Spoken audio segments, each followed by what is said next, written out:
Assalamualaikum warahmatullahi wabarakatuh. Halo teman-teman semua, selamat datang di podcast IPM Berbincang.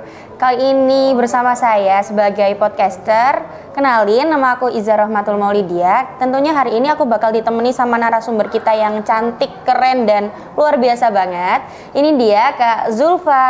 Halo teman-teman semua, gimana kabarnya nih Iza? Aku baik. Kalau Kak Zulfa gimana kabarnya? Alhamdulillah baik juga. Semoga teman-teman yang lagi nonton juga baik selalu. Amin. Nah, just for your information teman-teman, Kak Zulfa ini dulunya adalah Sekretaris Bidang Perkaderan PC IPM Semanjang ya Kak? Betul. Selama 2 periode. Kemudian ada Work as Community Development Project Officer Fakultas Kesehatan Masyarakat Universitas Airlangga. Wow, keren banget ya Universitas Airlangga. Ada juga sebagai anggota IMM ya? Iya, Oke, anggota IMM teman-teman. Nah, kali ini kita akan membahas tentang cara beradaptasi di lingkungan baru. Nah, Kak Zulfa, menurut Kak Zulfa sendiri nih, seberapa penting sih adaptasi di lingkungan yang baru itu? Oke, teman-teman, kita sebagai makhluk sosial ya, terutama manusia itu, kita itu kan hidupnya dinamis ya, berpindah-pindah, lalu bertemu dengan banyak orang, lalu kita akan bertemu dan berinteraksi dengan orang yang berbeda-beda juga. Kalau misalnya di lingkungan kita, pastikan secara budaya beda, ya kan? Kebiasaan juga beda. Lalu secara kultur juga berbeda. Nah, seberapa penting sih kita beradaptasi dengan lingkungan baru? Menjadi penting karena ketika misalnya kita sekolah nih, kan kalau masa pendidikan itu ada masa SD, SMP, SMA. Iya. Mungkin kalau teman-teman yang bekerja, lingkungan kerja, kalau misalnya teman-teman yang kuliah itu ada di lingkungan kuliah gitu kan. Nah, dalam proses itu pasti lingkungannya juga berbeda-beda, kebiasaan juga berbeda, dan tuntutannya juga berbeda-beda, begitu kan. Nah, seberapa penting kita menyesuaikan diri, itu akan menjadi sangat penting karena itu akan berpengaruh dengan proses kerjasama di dalam lingkungan itu gitu. Kalau misalnya kita menyamakan perilaku kita dari lingkungan sebelumnya dan ke lingkungan baru, ya pasti akan berpengaruh juga ke proses networking kita atau proses kerjasama kita dalam menyelesaikan tugas atau menyelesaikan suatu project atau menyelesaikan suatu target gitu sih Iza. Kalau misalnya di IPM, misalnya nih teman-teman dari IPM SMP berpindah ke IPM SMA, IPM STM, dan lain sebagainya, SMEA. Nah, teman-teman akan menemui juga teman-teman yang berbeda gitu. Nah, kalau misalnya teman-teman nggak menyesuaikan diri, maka teman-teman akan kesulitan di dalam proses menjalankan program di IPM itu sendiri. Gitu. Jadi kita menyesuaikan sama tempatnya ya? Iya, betul. Oke, kira-kira waktu kita berada di lingkungan yang baru nih Kak, faktor sosial itu perlu nggak sih? Support sosial maksudnya. Iya, betul. Ya. Nah, teman-teman, kalau misalnya kita berada di suatu lingkungan, organisasi, mungkin lingkungan rumah atau lingkungan sekolah, pastikan kita ada pembina, ya kan? Kalau di IPM mungkin ada pembina. Ada, kalau di lingkungan sekolah ada guru, gitu kan? Ada teman-teman di sekitar, teman-teman sebaya lah kalau misalnya kita anggapkan. Nah, seberapa penting itu mempunyai peran yang ada di hidup kita, itu menjadi penting karena beberapa guru itu pasti intervensinya berbeda atau pendekatannya berbeda kan, guru. Kalau misalnya teman sebaya juga pasti beda pendekatannya. Kalau misalnya pembina juga pasti pendekatannya berbeda gitu. Dan perbedaan itu dilatar belakangnya oleh bagaimana proses orang itu menjalani kehidupan dia gitu. Kalau misalnya teman-teman IPM pasti akan lebih nyaman kalau misalnya berinteraksi sama teman-teman sebaya begitu ya, sehingga betul kan, kerja bareng gitu ya. Betul. Nah, kalau misalnya teman-teman sebaya lebih nyaman, artinya teman-teman IPM mempunyai opportunity yang bagus tuh di proses pendekatan kader-kader atau proses pendekatan di teman-teman sebaya. Artinya teman-teman mampu untuk menjadi pelopor begitu ya. Kalau misalnya IPM kan menjadi pelopor ya, pelopor dan penyempurna begitu. Nah, maka teman-teman, karena teman-teman tahu punya kekuatan, kalau teman-teman bisa melakukan pendekatan ke sesama remaja, ya teman-teman berarti artinya teman-teman harus menjadi pelopor untuk hal-hal yang baik di usia remaja itu sendiri, terutama di IPM ya, gitu Iza. Kalau misalnya teman-teman ini kan punya pribadi yang berbeda, ada yang ngerasa dia itu terbuka, mudah beradaptasi di lingkungan baru nih ya. Ada juga teman-teman yang ngerasa tertutup gitu Kak. Nah gimana sih cara biar kita itu lebih mudah untuk menyesuaikan diri di lingkungan yang baru? Oke, kalau misalnya itu kan karakter ya, sebenarnya Iza ya. Dan kalau misalnya remaja, kita harus tahu kalau remaja itu kan transisi antara usia anak-anak ke usia yang dewasa dan usia yang dewasa. Sebenarnya kalau range usia remaja itu antara 15 sampai sekitar 21 tahun. Sedangkan usia anak-anak kalau misalnya secara undang-undang itu anak-anak usia 0 sampai di bawah 18 tahun gitu. Nah, teman-teman harus mengerti ini ada fase di mana anak-anak itu menjadi remaja alias ya mulai mencari jati diri lah gitu. Terutama itu terjadi di usia SMP ke SMA biasanya. Nah, ada juga nih anak-anak yang tipikalnya introvert. Mungkin teman-teman kadang ada ngerasa aku introvert, aku ekstrovert dan lain sebagainya. Aku nggak suka kalau misalnya kalau di program mungkin teman-teman ada yang aku lebih suka jadi perlengkapan daripada aku jadi di acara begitu. Nah, teman-teman yang perlu diketahui adalah kekuatan kalian ada di mana gitu. Nah, itu mungkin kalau teman-teman di IPM habis TM1 kemarin diajarin SWOT analysis ya kan, ada strength, kekuatan, ada weakness, kelemahan dan lain sebagainya. Nah, teman-teman harus tahu dulu nih kekuatan teman-teman itu apa. Kekuatannya tuh dilihat dari mana? Kesukaan.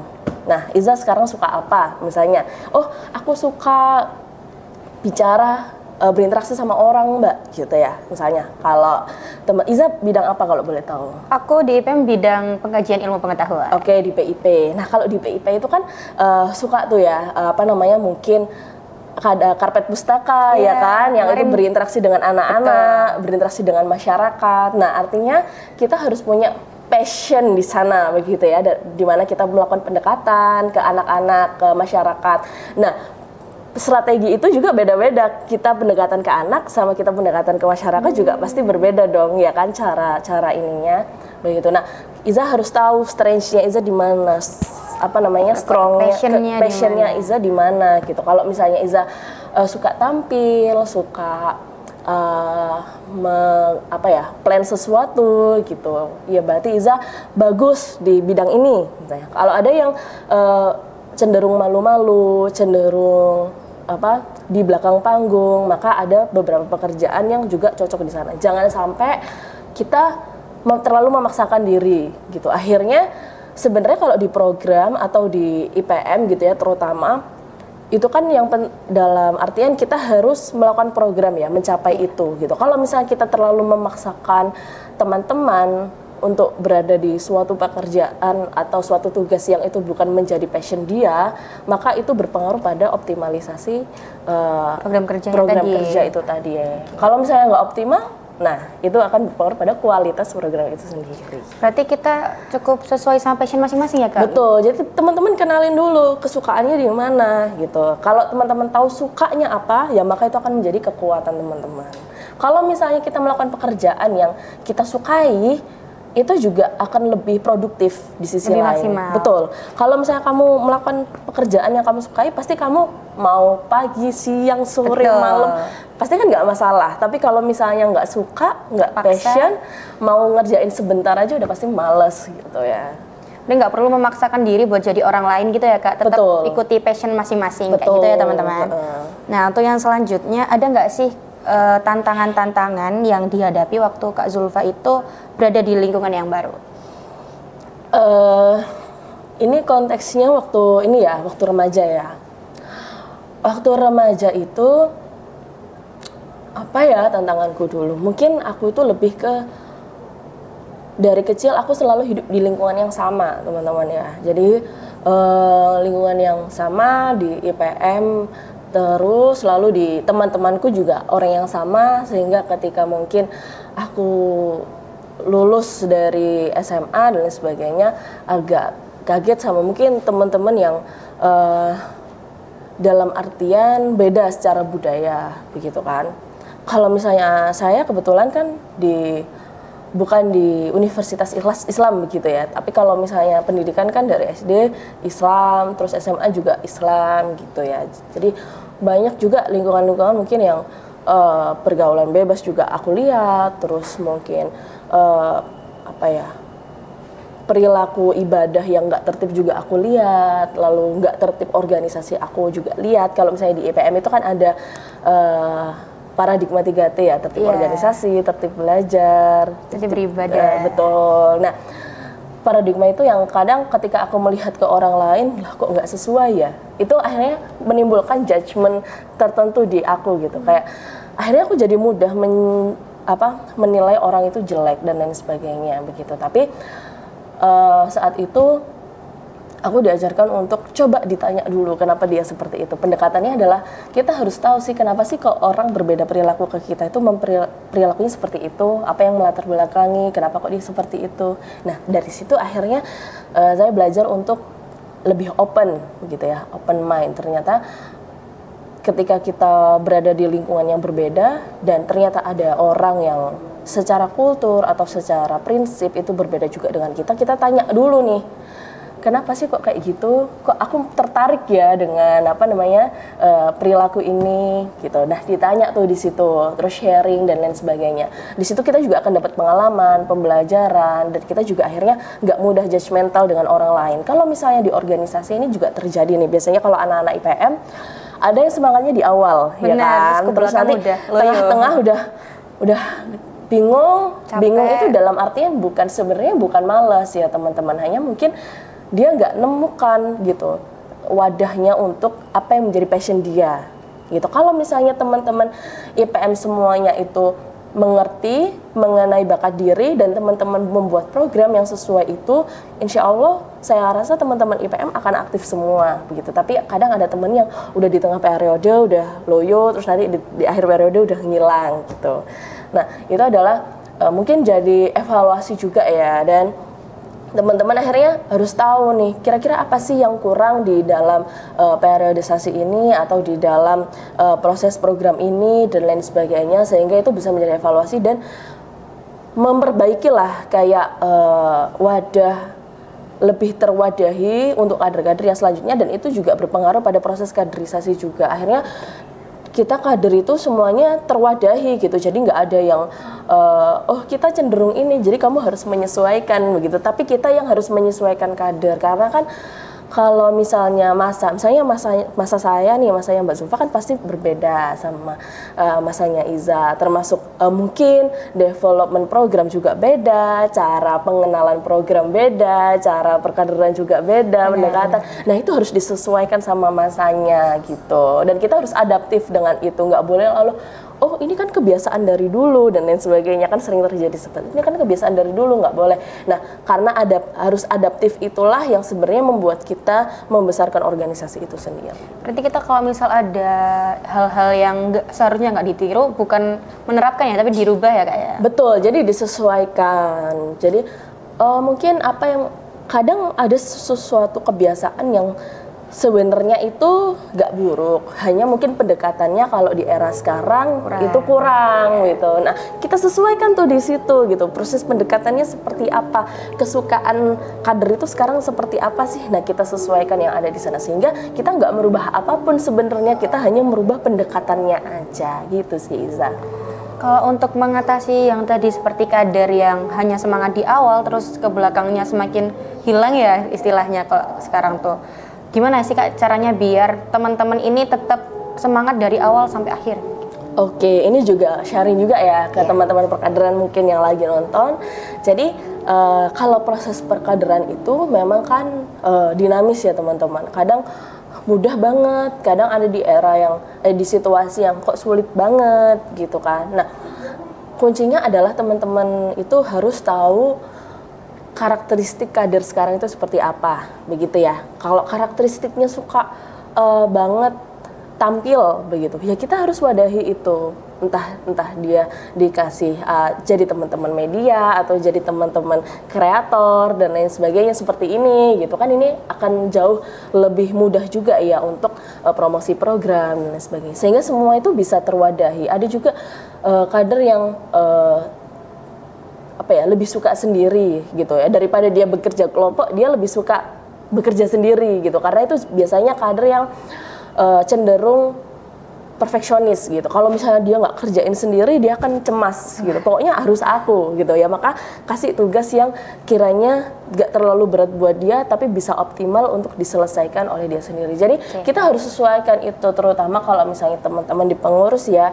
Jadi teman-teman bisa memanfaatkan sumber daya itu dengan optimal begitu, dengan menyesuaikan apa-apa yang menjadi kesukaan dia atau passion dia begitu. Jadi nggak ada tuh judgmental atau ini nggak mau kerja, ini mau kerja dan lain sebagainya. Semua itu mau kerja, hanya mungkin tidak terwadahi itu saja. Berarti harus benar-benar didekati ya Kak? Betul. Nah itu sudah tugas dari perkaderan gitu ya teman-teman. Jadi harus tanggung jawab begitu sih.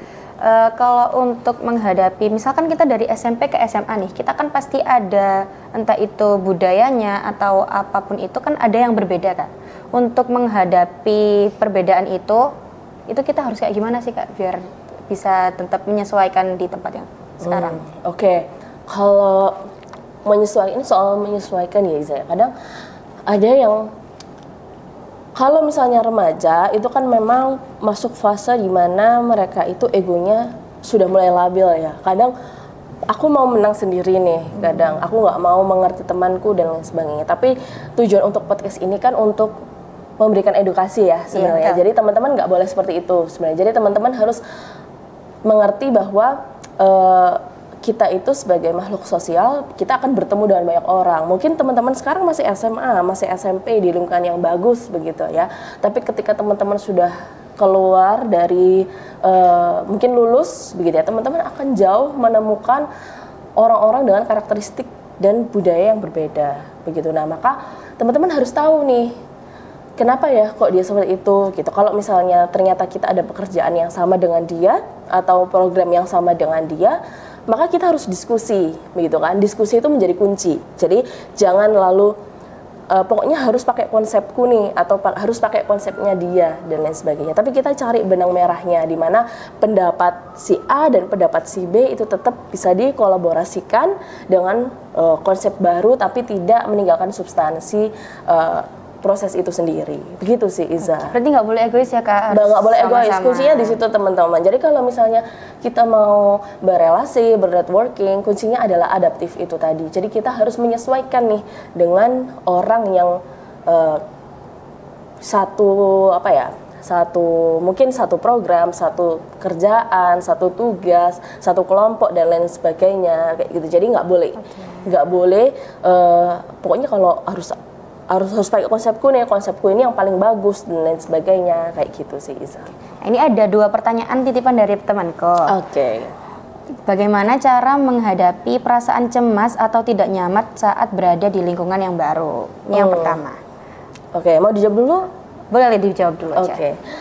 Kalau misalnya cemas ya, kalau cemas itu sebenarnya macam-macam juga sih Iza. Kalau secara psikologi ada cemas yang teman-teman mungkin pernah ya di sini, pernah nggak cemas yang sampai dia tuh gelisah, nggak bisa tidur, overthinking berlebihan sampai kadang-kadang itu nggak bisa tidur gitu kan. Akhirnya karena seperti itu, apa yang dia kerjakan jadinya nggak optimal gitu kan. Nah, kalau misalnya teman-teman tipikal orang yang seperti itu biasanya orang-orang yang perfeksionis. Kalau misalnya overthinking, jadi kalau misalnya teman-teman overthinking, tipikal overthinking dan perfeksionis, tipsnya adalah teman-teman harus mengerjakan suatu tugas itu dengan range waktu yang lebih lama begitu. Dalam artian adalah deadline atau program nih harus dikerjakan di tanggal 2 atau di tanggal 15 begitu ya. Maka teman-teman nggak boleh tuh memproses program itu di tanggal 10, H-5, H-1 minggu begitu kan, atau H-2 minggu. Itu mungkin akan memperburuk overthinking kalian. Tapi kalau misalnya itu disiapkan, ini dalam konteks apapun ya. Kalau misalnya teman-teman di SMA ada tugas kelompok atau ada presentasi project begitu kan, maka itu nggak bisa disiapkan dalam waktu 2 minggu. Kalau misalnya teman-teman tipikal orang perfeksionis, siapkan itu dari jauh-jauh hari. Apa saja, di list dulu apa aja yang diperlukan begitu kan.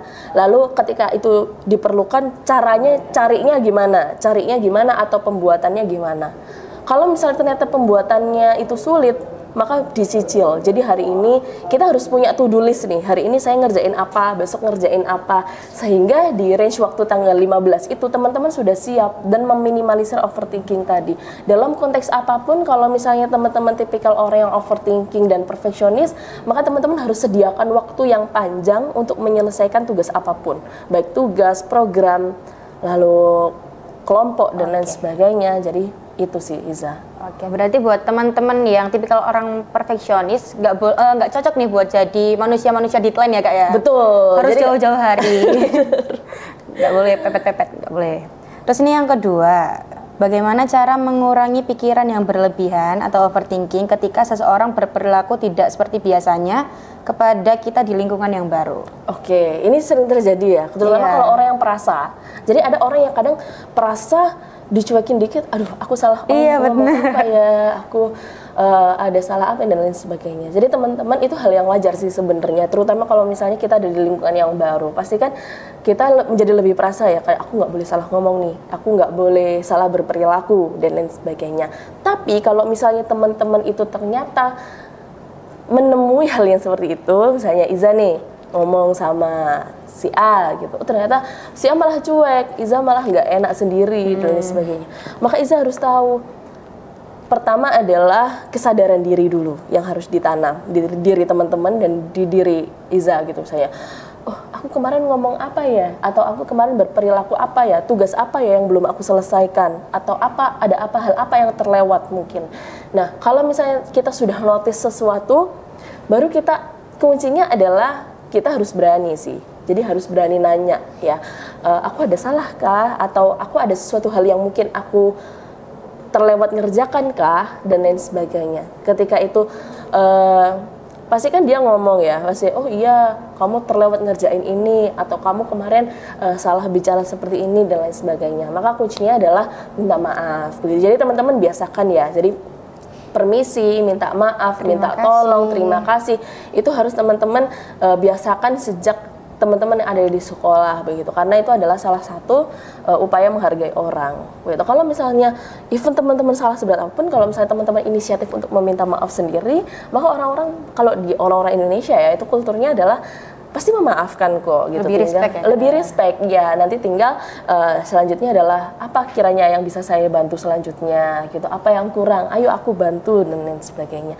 Sebenarnya kayak gitu, sesimpel itu. Hanya mungkin kalau di remaja karena emosinya labil, egonya tinggi, cenderung untuk halah ya biarin kan aku nggak salah dan lain sebagainya, kan sering seperti itu. Nah itu harus teman-teman biasakan mulai sekarang, perilakunya harus sudah mulai diubah. Kalau misalnya salah minta maaf, kalau misalnya mau minta tolong sesuatu bilang minta tolong, jangan kebiasaan nyuruh begitu kan. Kalau misalnya sudah dibantu, kita bilang terima kasih, kayak gitu sih Iza. Basic manner ya teman-teman. Itu basic manner gitu, dan harus dibiasakan sejak kita ada di organisasi. Apalagi kalau di organisasi itu kan nggak semua orang bisa jadi IPM ya, nggak semua siswa ini jadi IPM. Kalau misalnya teman-teman terpilih jadi IPM, artinya teman-teman satu langkah lebih baik lah ya. Dalam artian lebih baik itu bukan secara apa-apa begitu ya, tapi artinya teman-teman punya wadah yang lebih bagus gitu, dan teman-teman punya apa ya, menjadi contoh ya, menjadi contoh begitu, menjadi pelopor tadi gitu, menjadi pelopor. Nah maka teman-teman juga harus mencontohkan yang baik begitu tadi sih Isa.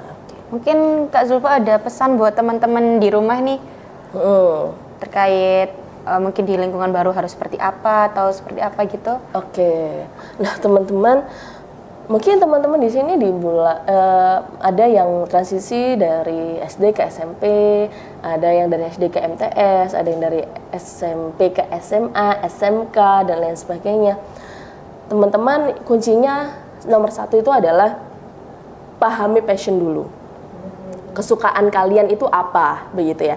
Kalau teman-teman sudah temukan itu, harus berkontemplasi dulu nih, harus diam, aku kesukaannya apa ya gitu. Kalau sudah nemu, kalau sudah ketemu, nah teman-teman optimalkan di IPM, teman-teman optimalkan di organisasi. Kalau misalnya teman-teman nggak ikut IPM, misalnya teman-teman pendengarnya nggak semua IPM, tapi ada yang di ekskul misalnya, ada di ortom lain, HW, tapak suci, dan lain sebagainya.